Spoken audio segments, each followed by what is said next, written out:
In Florence, at the beginning of the 14th century, the idea of man and the interest in man himself was introduced into art.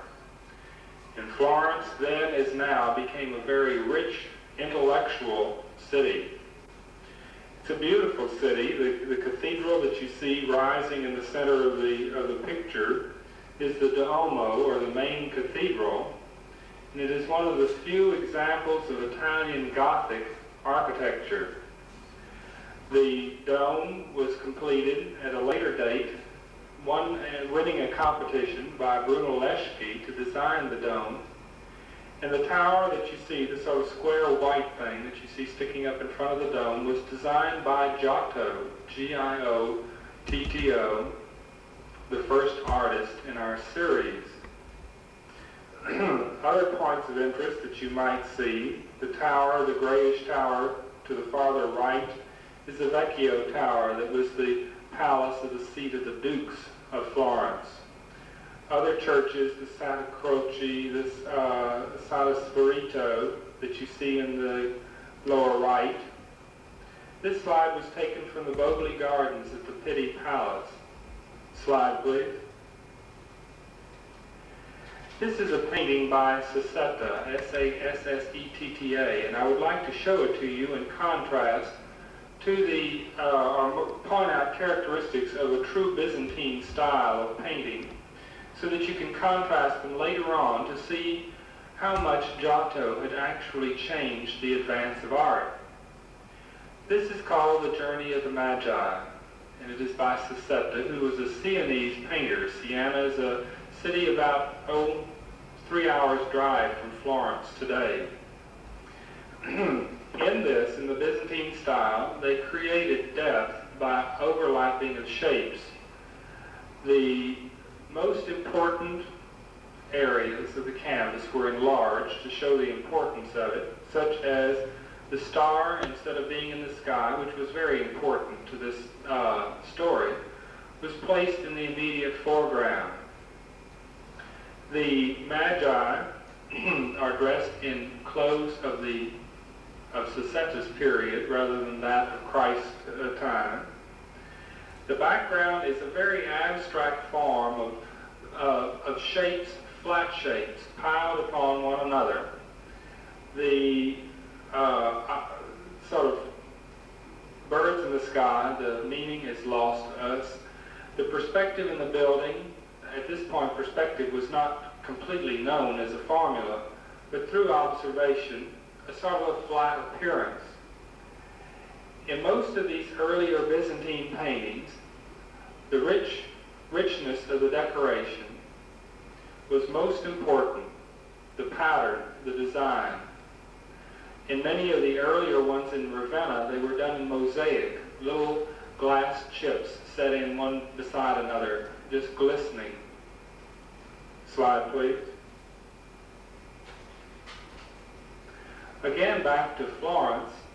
This is a view, again, a closer view of the Duomo, or the cathedral, looking across the Arno River, which snakes its way through the center of the city. It is a very rich city in itself. There's probably more true Renaissance art still existent today per square inch than any other city in the world. After the decline of the Byzantine style in Siena, the Renaissance really began in Florence.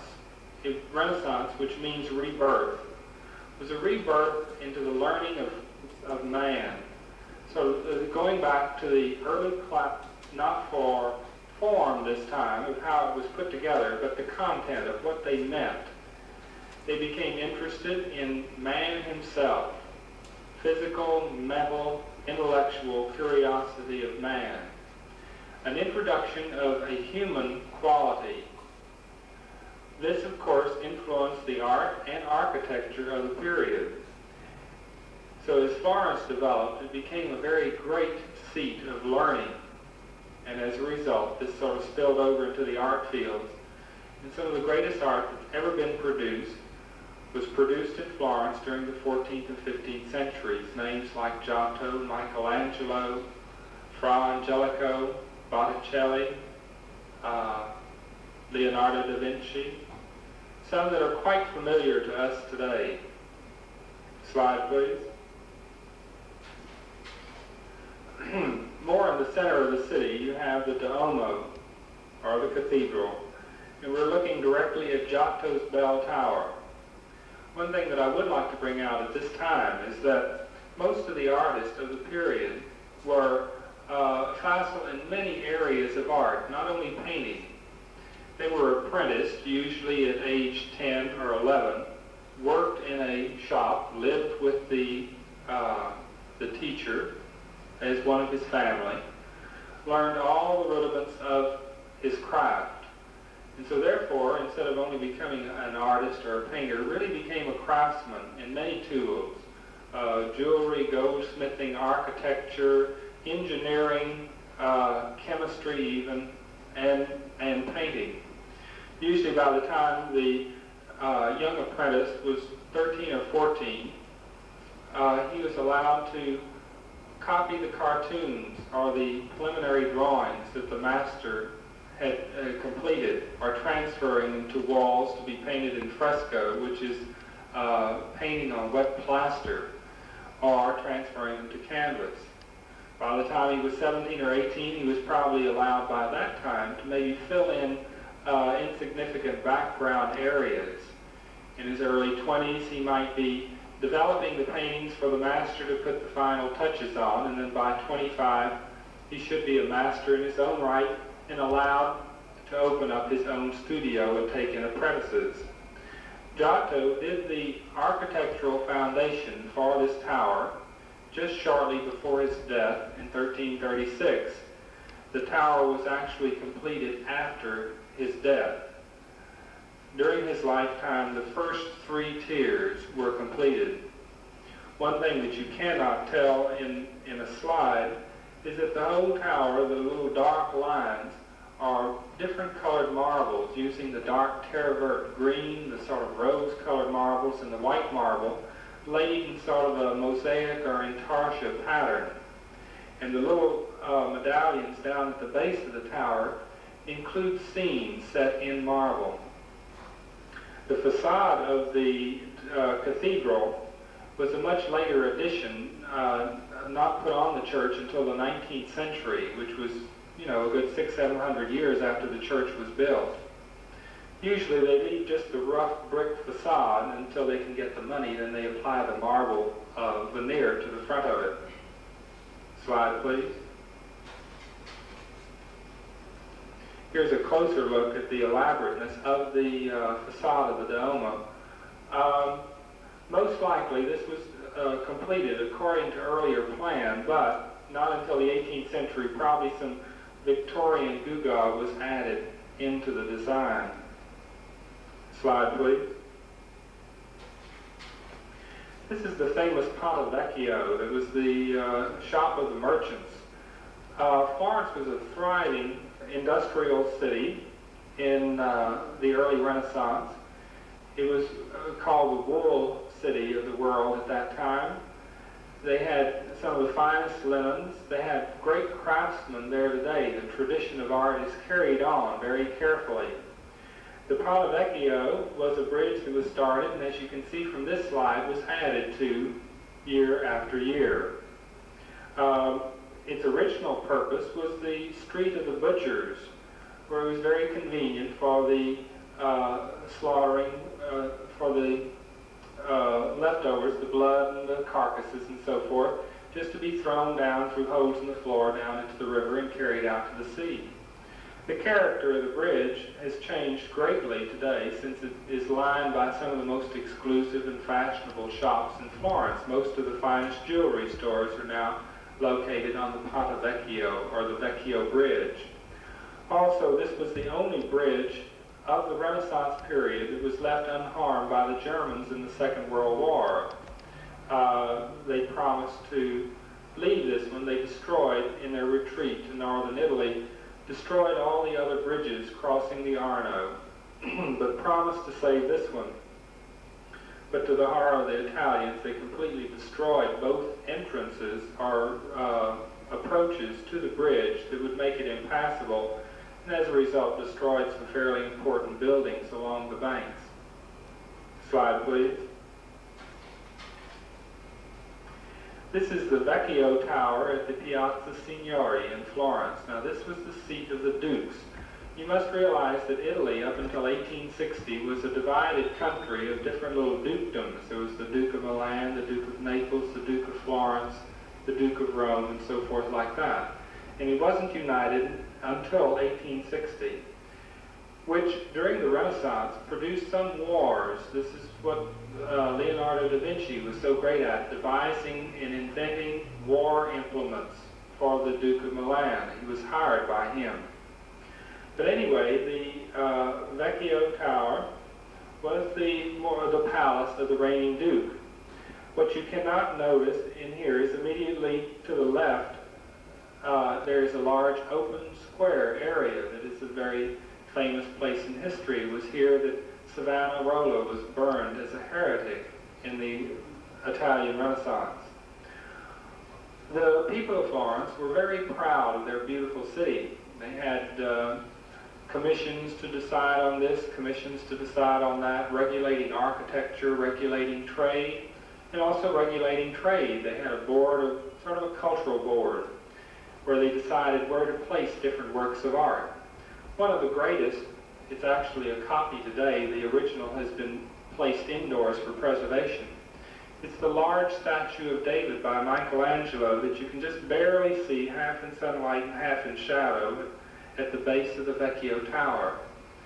Michelangelo, in 1498 actually, won the commission for this extremely long 18-foot piece of marble to carve a David for the city of Florence.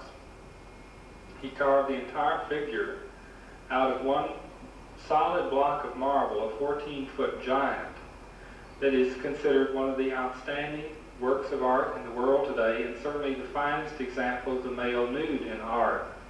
But we will study that much more when we study Michelangelo in 2 weeks. Slide. This is one of the typical churches of the Tuscany, or the northern area of Italy. The use of the highly decorative facade and the different colored marbles, the dark green against the white, forming almost like a painted stage set design. There's actually a flat facade, but using the highly contrasted colors of marbles, you get a very rich decorative effect. Slide, please. In the courtyard of the Uffizi Gallery, which is one of the finest galleries in Italy, in the niches they have statues of all the famous artists. This one is of Giotto di Bondone, Giotto. And he is the artist, or the first artist in our series, and whose work we shall see today. Giotto was born of sort of lowly parents, rural farming areas, which is sort of unusual for the Renaissance because the artist usually came from a higher class family, in fact usually from the aristocracy. The story goes that Cimabue, one of the first artists of the Sienese school, or the finest artist, walking along a rural path one day, noticed this boy scratching a likeness of the sheep he was watching on a rock. Sort of stunned by the precocious ability of the child, persuaded his parents that he should take him in as an apprentice in art. The influence and the teaching of Cimabue upon Giotto, of course, cannot be denied according to the similarities in the styles of their painting. But of course, the little anecdote makes for an interesting beginning to this man who contributed so much to the introduction of the Renaissance into Italy. Slide, please. A lot of Giotto's personal biography is unknown. The first works that we know of his are those frescoes in the Church of Assisi, or Church of St. Francis at Assisi. Now, let me explain the term fresco, because was used greatly as church decoration in Italy during the early part of the Renaissance. The wall is plastered with a fresh coat of plaster and allowed to set up so that the surface is fairly hard to the touch, but still very moist. Only the surface that can be completed in the day's work is applied to the wall. The dry pigment is then mixed with water and painted on, much like you would do any other watercolor, but the plaster, being absorbent, draws the pigment into the body itself, so that when the wall dries, the painting is actually part of the wall, or a stained section of the plaster. In this way, if a mistake is made, the whole wall has to be chipped off and a fresh start begun. There can be no mistake in fresco. So usually they had sort of like a little cartoon that they would maybe put little dots to know where they were going, or sketch it out in a line. Also, it dries in a slightly different color than when it is applied wet. So the artist has to remember to match the next day's work to what he had done the previous day. We will see in some of these where you can see the seam lines or join lines of the fresco of what was done one day to the next.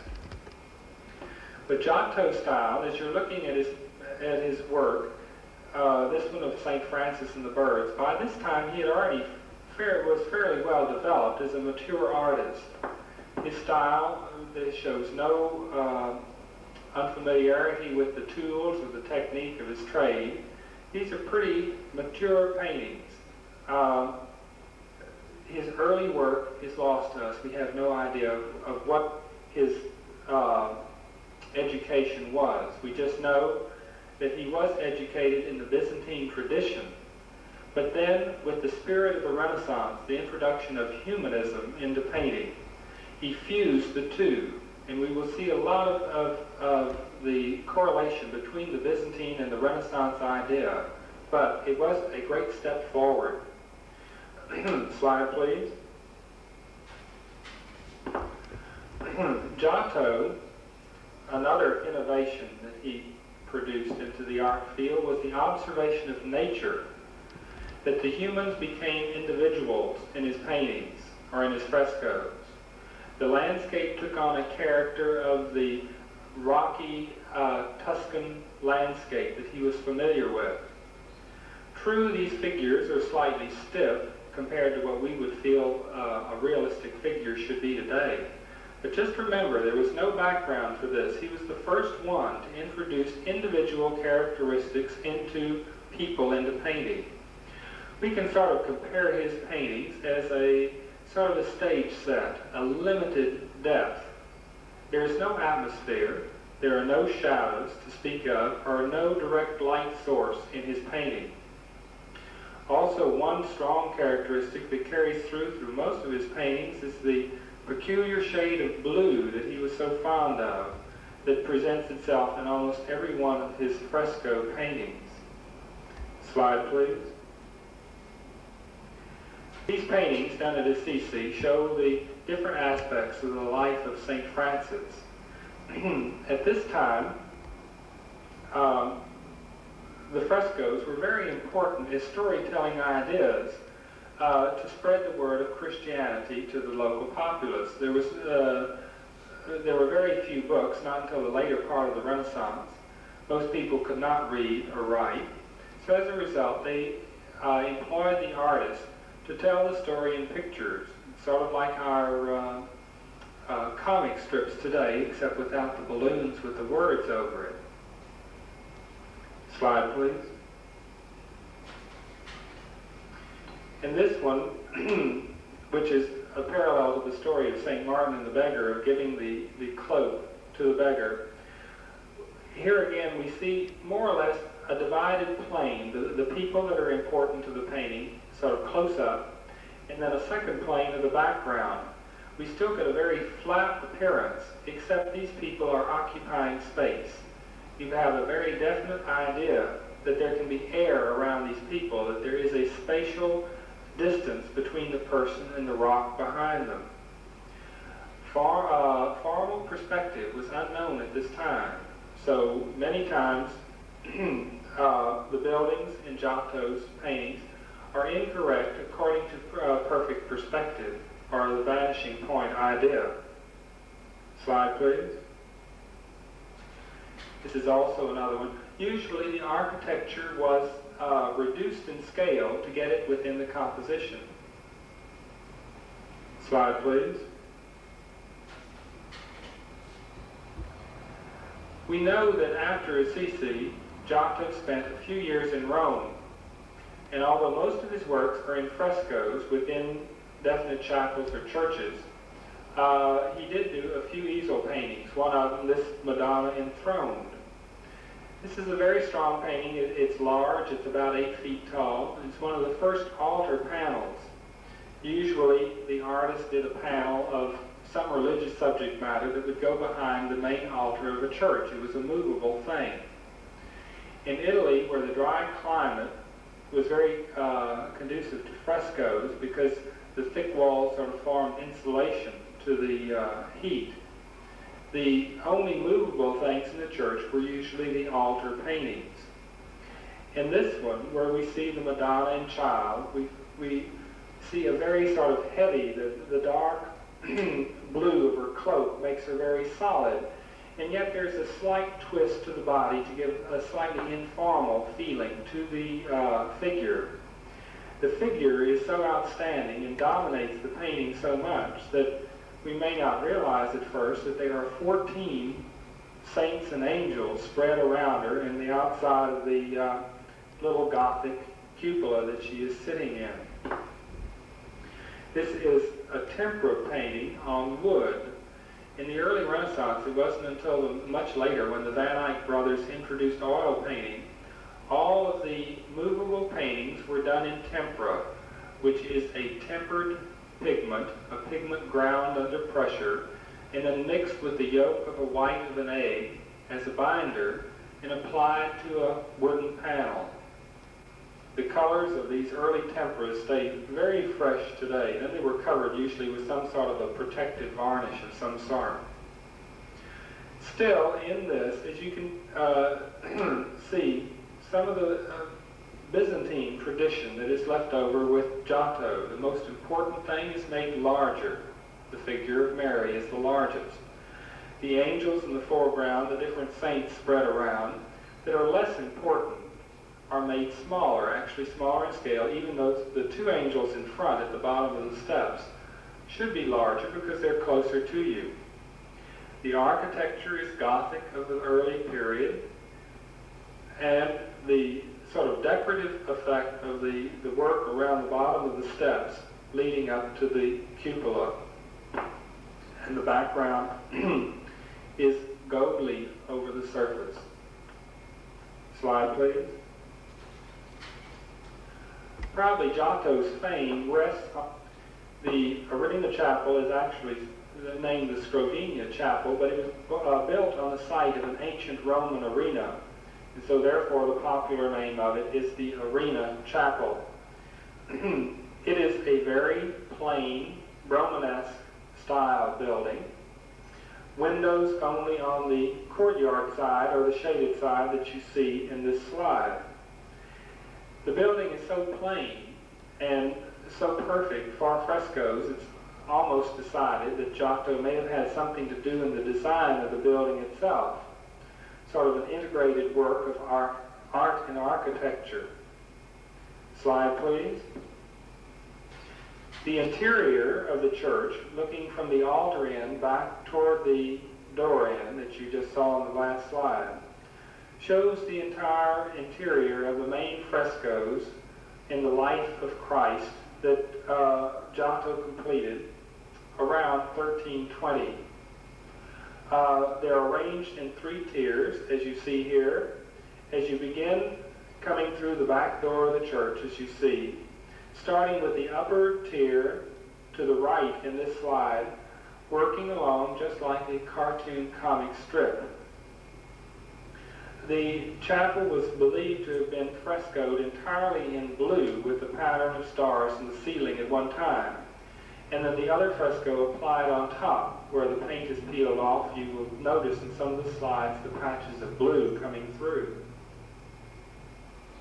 Slide, please. This is one of the beginning panel, and is that of the expulsion of Joachim from the temple for having produced no heir. As you can see, most of the panels are square in design. I've had to cut some off in the slide since the slides are rectangular. But most of the composition you can see taking the greater area, the detail, the most important part. The architecture in this, with the simulated stonework in the lower left-hand corner, the reduced scale so that everything can be fitted into the picture. You must remember at this point that the story was more important than the presentation. They had to get the storyline in, even if it meant sacrificing, say, pictorial detail. In Giotto's work, you will notice also the sort of heavy, solid, bold treatment in the drapery. It's a simplified effect. There are no wrinkles. They're just solid, almost stone-heavy curves. And he uses these to a great extent in movement of composition, into leading your eye into an area of the canvas that has a more important story to tell. Also in this one you might notice the lack of perspective in the halos. They were just like platters glued to the black of the people to signify the saintly people.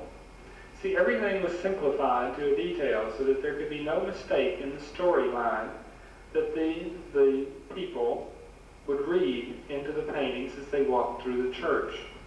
Slide, please. We're going to go through these more or less as, I guess you'd say, chronologically in storyline, although the story is not important to us as the characteristic of painting and the introduction of new ideas into painting. Giotto was one of the first, as I've mentioned, to look and observe nature.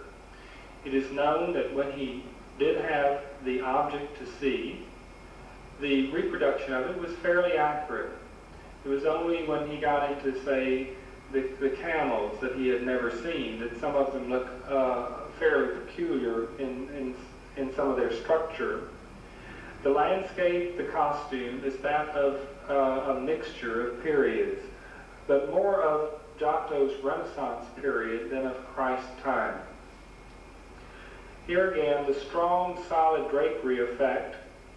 Notice the eye structure too, which still has the sort of oriental quality to it, a holdover of the Byzantine tradition.